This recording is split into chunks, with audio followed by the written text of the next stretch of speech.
श्री गणेशाय नमः। श्री सीतारामचंद्र अभ्याम नमः। श्री महर्षि वाल्मीकि परिणीत श्रीमद् वाल्मीकि रामायण बालकांड 68वां सर्ग। राजा जनक का संदेश पाकर मंत्रियों सहित राजा दशरथ महाराजा दशरथ का मिथिला जाने के लिए उगत होना। राजा जनक की आज्ञा पाकर उनके दूत अयोध्या के लिए प्रस्थित हुए। रास्ते में वाहनों के थक जाने के कारण 3 रात विश्राम करके चौथे दिन वे अयोध्यापुरी में जा पहुंचे। राजा की आज्ञा से उनका राजमहल में प्रवेश हुआ। वहां जाकर उन्होंने देवतुल्य तेजस्वी बूढ़े महाराज दशरथ का दर्शन किया। उन सभी दूतों ने दोनों हाथ जोड़ निर्भय हो राजा से मधुर वाणी में वह विनियुक्त बात कही। महाराज सुनिए, मिथिलापति राजा जनक ने अग्निहोत्र की अग्नि को सामने रखकर स्नेहयुक्त मधुर वाणी में सेवकों सहित आपका तथा आपके उपाध्याय और पुरोहितों का बारंबार कुशल मंगल पूछा है।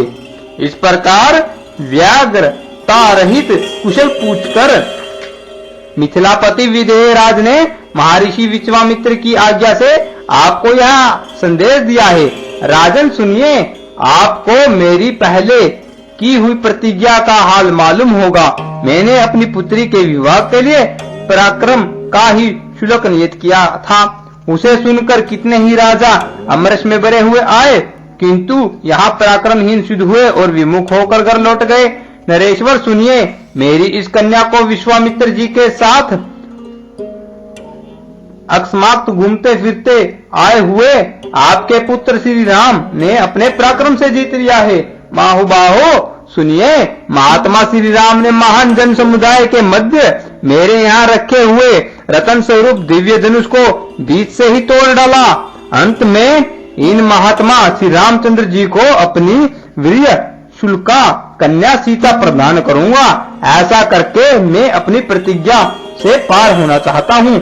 आप इसके लिए मुझे आज्ञा देने की कृपा करें। महाराज सुनिए, आप अपने गुरु एवं पुरोहितों के साथ यहाँ शीघ्र पधारे और अपने दोनों पुत्र रघुकुल भूषण श्री राम और लक्ष्मण को देखे। आपका भला हो। राजेंद्र सुनिए, यहाँ पधार कर आप मेरी प्रतिज्ञा पूर्ण करें। यहाँ आने से आपको अपने दोनों पुत्रों के विवाह जनित आनंद की प्राप्ति होगी।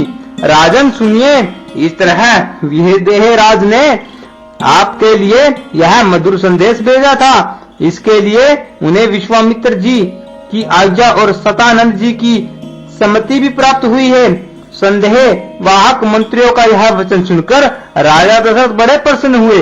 उन्होंने महर्षि वशिष्ठ, वामदेव तथा अन्य मंत्रियों से कहा, कौशिक नंदन, विश्वामित्रों से सुरक्षित हो। कौशल्या का आनंद वर्धन करने वाले श्री राम अपने छोटे भाई लक्ष्मण के साथ विदेह देश में निवास करते हैं। वहां महात्मा राजा जनक ने ककुश कुलभूषण श्री राम के पराक्रम को प्रत्यक्ष देखा है।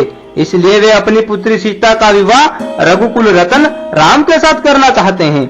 यदि आप लोगों की रुचि एवं सम्मति हो तो हम लोग शीघ्र ही महात्मा जनक की मिथिलापुरी को चले, इसमें विलंब ना हो। यह सुनकर समस्त महर्षियों सहित मंत्रियों ने बहुत अच्छा कहकर एक स्वर से चलने की सहमति दी।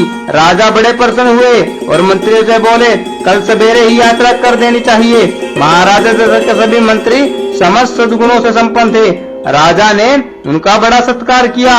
अंत बारात चलने की बात सुनकर उन्होंने बड़े आनंद से वह रात्रि व्यतीत की।